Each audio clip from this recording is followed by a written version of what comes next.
महाराष्ट्राच्या राजकीय वर्तुळातून या क्षणाची सर्वात मोठी बातमी समोर आलेली आहे। राष्ट्रवादी काँग्रेसचे अनुभवी नेते छगन भुजबळ आज मंत्रिपदाची शपथ घेणार आहेत। राजभवनात सकाळी 10 वाजता छगन भुजबळ यांचा शपथविधीचा सोहळा पार पडणार आहे। राष्ट्रवादी काँग्रेसचे नेते धनंजय मुंडे यांनी मंत्रिपदाचा राजीनामा दिल्यानंतर त्यांच्याकडे असलेल्या खात्याची जबाबदारी आता छगन भुजबळ यांना दिली जाणार असल्याची माहिती आहे। छगन भुजबळ हे गेल्या अनेक महिन्यांपासून मंत्रिपद न मिळाल्याने नाराज होते आणि याबाबतची खंत त्यांनी वारंवार बोलून दाखवली होती। अनेकदा भुजबळांनी जाहीर कार्यक्रमांमध्ये याच मुद्द्यावरून नाराजी देखील उघडपणे बोलून दाखवली होती। मात्र आता अखेर छगन भुजबळांची पुन्हा एकदा मंत्रिपदी वर्णी लागल्याने भुजबळांची नाराजी दूर झाली आहे। तसंच भुजबळांनी मंत्रिपदी वर्णी लागल्याने भुजबळ समर्थकांमध्ये आनंदाचं वातावरण आहे।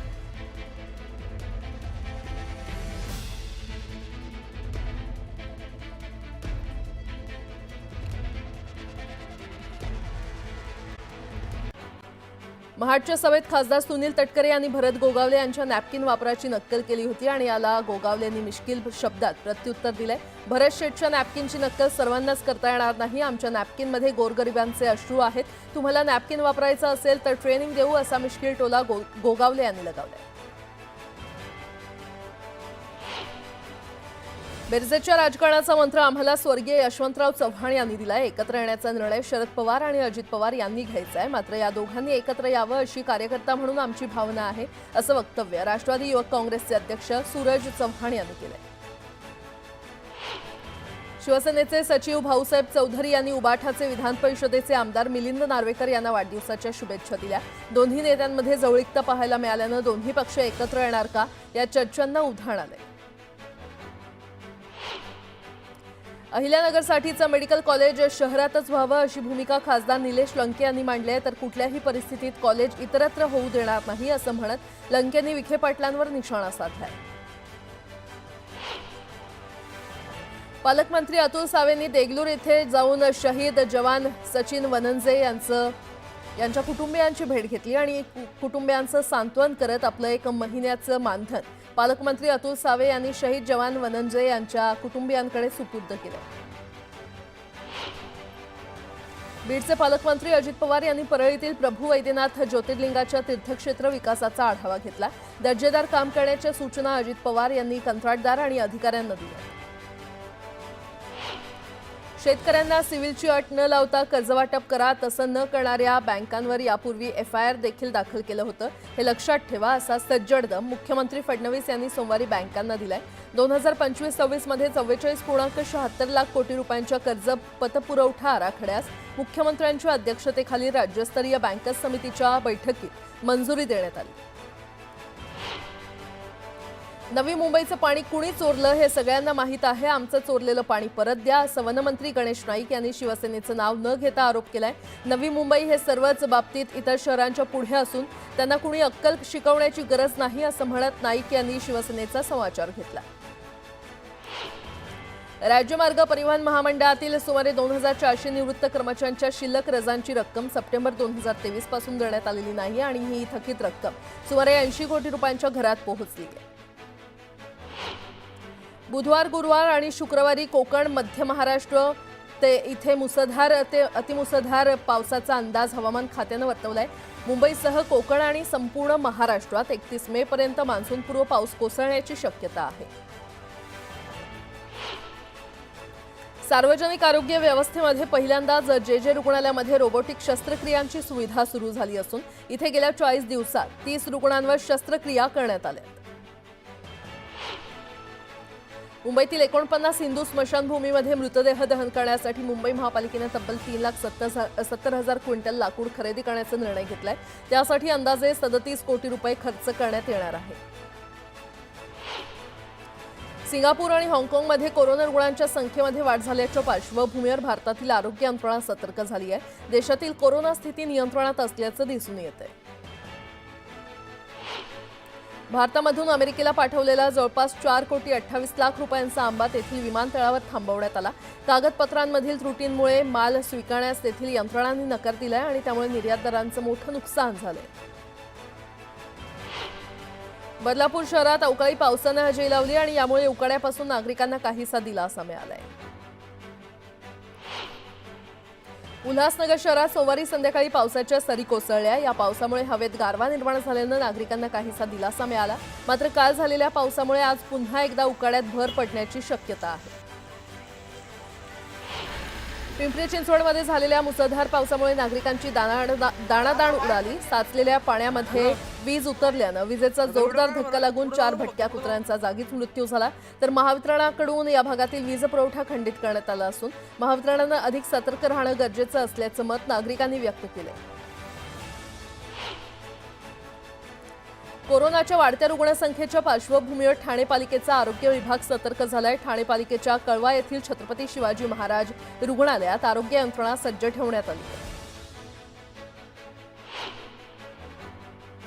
पाकची हेर ज्योती मल्होत्राला मुरिदकेमध्ये हेरगिरीचं ट्रेनिंग देण्यात आलं होतं। मुरिदके लष्कर-ए-तोयबाचं मुख्य प्रशिक्षण केंद्र असून पाक दौऱ्यावेळी 14 दिवस ज्योतीला मुरिदकेमध्ये ट्रेनिंग दिलं गेलं होतं।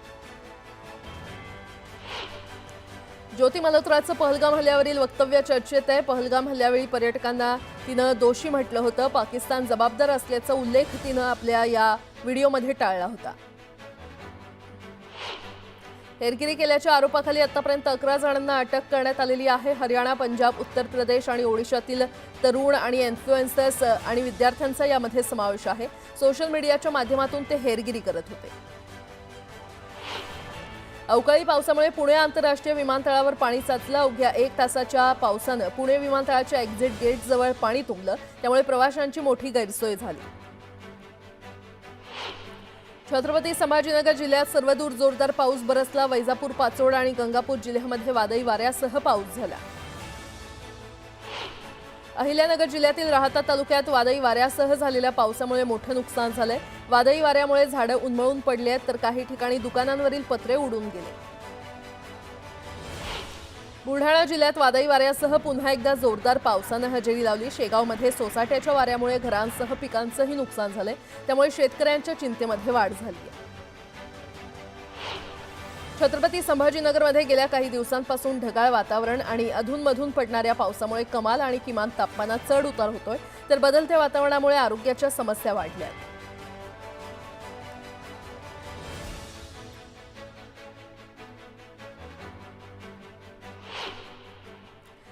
आता एक सविस्तर बातमी पाहूयात। पहलगाम दहशतवादी हल्ल्यानंतर पाकिस्तानसाठी हेरगिरी केल्याच्या आरोपाखाली यूट्यूबर ज्योती मल्होत्राला अटक करण्यात आली आहे। यानंतर आतापर्यंत हेरगिरी केल्याच्या आरोपाखाली 11 जणांना अटक करण्यात आली आहे।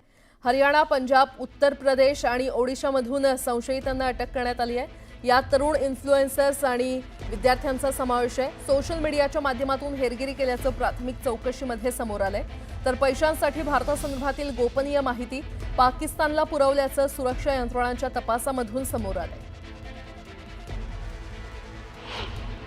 ये ताउड़ी इलाके से कल एक मोहम्मद तारिक नाम का लड़का है और गांव कांगर का पड़ता है। उसको सदर ताउड़ी थाना के क्षेत्र से हमने गुप्त सूचना पर अरेस्ट किया है, क्योंकि हमारे पास इनपुट था और इंटेलिजेंस जो हमारी सेंट्रल गवर्नमेंट की उनके पास भी सभी के पास था भाई ये लड़का है जो हमारे जो देश की जो सूचनाएं हैं वे भारत पाकिस्तान को देता है और उसे सिम भी प्रोवाइड करता है, जिसके बदले पैसे लेता है।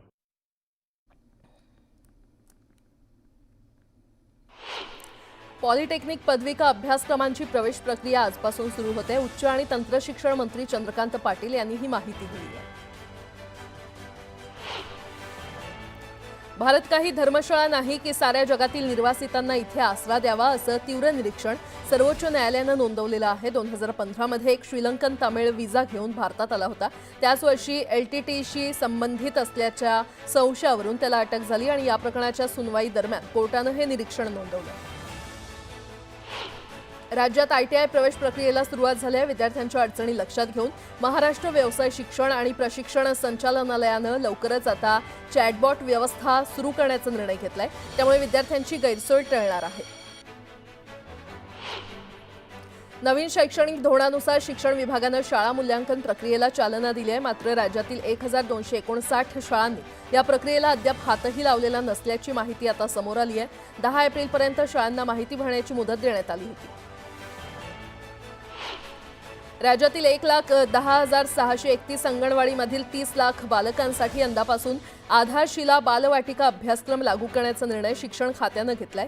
महिला बाल विकास विभाग आणि राज्य शैक्षणिक संशोधन प्रशिक्षण परिषद यांच्या संयुक्त विद्यमानं हा नाविन्यपूर्ण अभ्यासक्रम तयार केलाय. Computer science, electrical maintenance, banking management यासारखे पूर्वीचे बायफोकल वोकेशनल कोर्स हे नवीन शिक्षण धोरणानुसार रोजगाराभिमुख अभ्यासक्रमात रूपांतरित झालेत आणि त्यामुळे यंदा उच्च माध्यमिक वोकेशनल कोर्सकडे विद्यार्थ्यांचा कल वाढण्याची शक्यता जाणकारांनी व्यक्त केली. तुळजाभवानी देवीच्या VIP दर्शनाच्या अनुषंगानं श्री तुळजाभवानी मंदिर संस्थाननं नवीन नियम प्रस्थापित केलेले आहेत. या संदर्भात तुळजाभवानी काही हरकती सूचना असल्यास ते 26 मे पर्यंत नोंदवण्याचं आवाहन केलं. मुंबईतील घाटकोपर परिसरातील रमाबाई कॉलनीमध्ये नाल्यात एक मुलगी पडली होती. तिला वाचवण्यासाठी गेलेल्या एका व्यक्तीचा बुडून मृत्यू झाला. शहजाद शेख असं या व्यक्तीचं नाव आहे. उरण तालुक्यातील सोनारी ब्रिजवर LPG टँकर अवघड वळणावर पलटी झाला. सुदैवानं यामध्ये कोणतीही जीवितहानी झाली नसली तरी लाखो रुपयांची गळती झालेली आहे आणि वायू गळती खरं तर झाली आणि त्यामुळे तेथील रस्ता वाहतुकीसाठी बंद करण्यात आला होता. जळगावमध्ये ST बसचा चालक प्रवासादरम्यान सतत मोबाईलवर बोलत असल्याचा व्हिडिओ सोशल मीडियावर व्हायरल केलाय. चालकाच्या या बेजबाबदार वागण्यामुळे बसमधील प्रवाशांमध्ये भीतीचं वातावरण निर्माण झालं होतं आणि त्यामुळे संबंधित चालकावर योग्य ती कारवाई करण्यात यावी अशी मागणी प्रवाशांनी केली. मुंबई मराठी पत्रकार संघ क्रीडा पुरस्कार वितरण सोहळा मुंबईतील मराठी पत्रकार संघ इथे पार पडला. या पुरस्कार सोहळ्यामध्ये प्रमुख पाहुणे म्हणून भारताचे माजी हॉकी कर्णधार पद्मश्री धनराज पिल्ले आणि महाराष्ट्राचे पहिले मिस्टर इंडिया विजू पेंडकर उपस्थित होते. मुंबई उपनगरातील रस्त्यांची पाहणी मुंबई उपनगर पालकमंत्री ॲडव्होकेट आशिष शेलार यांनी केली. या पाहणी दौऱ्यादरम्यान अनेक ठिकाणच्या अपूर्ण रस्त्यांच्या कामांची सद्यस्थिती समोर आलेली आहे. या पार्श्वभूमीवर 20 मे नंतर कोणतंही नवीन सिमेंट काँक्रीटीकरणाचं काम सुरू करू नये आणि 31 मे पर्यंत रस्ते वाहतूक योग्य करा असे स्पष्ट निर्देश आशिष शेलार यांनी मुंबई महापालिका अधिकाऱ्यांना दिले. राज्यातील मोठ्या शहरांमध्ये अनधिकृत पार्किंगमुळे वाहतूक कोंडीसारखी समस्या निर्माण होते. त्यामुळे भविष्याचा विचार करता लवकरच राज्यासाठी एकात्मिक पार्किंग धोरण आणलं जाईल असं परिवहन मंत्री प्रताप सरनाईक यांनी सोमवारी सांगितलं. एप्रिल 2025 मध्ये भारताच्या औषधी क्षेत्राचा वार्षिक आधारावरील वृद्धिदर 7.8% राहिला आणि फिच समूहाचा भाग असलेल्या इंडिया रेटिंग्सनं ही माहिती दिली आहे. या वृद्धीमागे मजबूत देशांतर्गत मागणी आणि नवीन उत्पादनं प्रामुख्यानं आहेत. म्युच्युअल फंड उद्योगात व्यवस्थापनाधीन असलेले एकूण भांडवल आर्थिक वर्ष 2024-25 मध्ये वार्षिक आधारावर 23% वाढून 65.74 लाख कोटी रुपयांवर पोहोचले. तर आर्थिक वर्ष 2023-24 मध्ये म्युच्युअल फंड उद्योगाच्या व्यवस्थापनाखालील मालमत्ता ही 53.40 लाख कोटी होती अशी माहिती association of mutual funds in इंडियानं दिली आहे.